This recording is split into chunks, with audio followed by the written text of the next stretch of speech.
Maithili express की शानदार प्रस्तुति। बोली बोली सूरज भगवान की। डीजे मनीष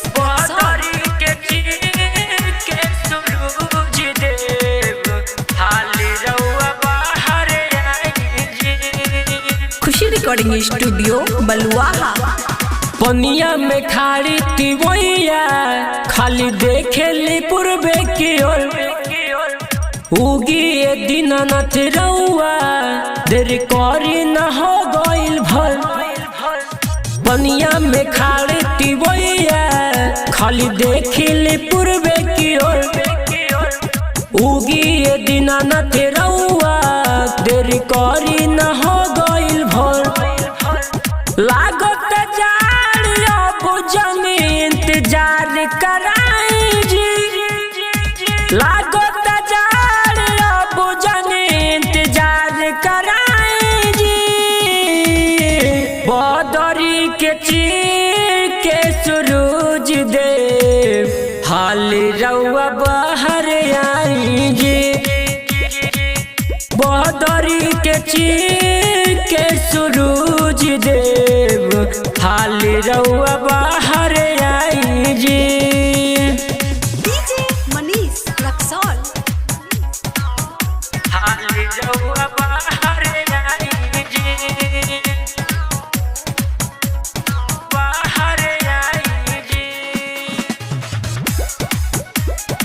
मिक्स बाय ताज तन्हा।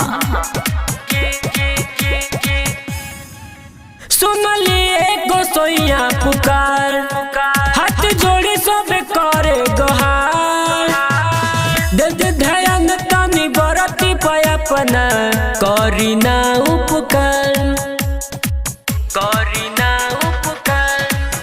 सुनलिए गोसैया पुकार हाथ जोड़ी सब करे गोहार दे दे ध्यान तनी बरती पयापना करी ना उपकार। रथ पे सवार होके रउआ अपन दरस दिखाए जी। रथ पे सवार होके रउआ अपन दरस दिखाए जी।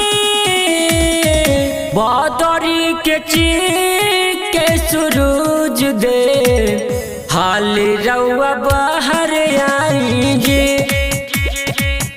बदरी के चीर के सूरज दे हाल रउआ बाहर आई जी। डीजे मनीष रक्सौल बदरी के चीर के सूरज दे हाल रउआ बाहर आई जी। खुशी रिकॉर्डिंग स्टूडियो बलुआहा। बट रउआ पर सब कर ध्यान दया करी सूरज भगवान।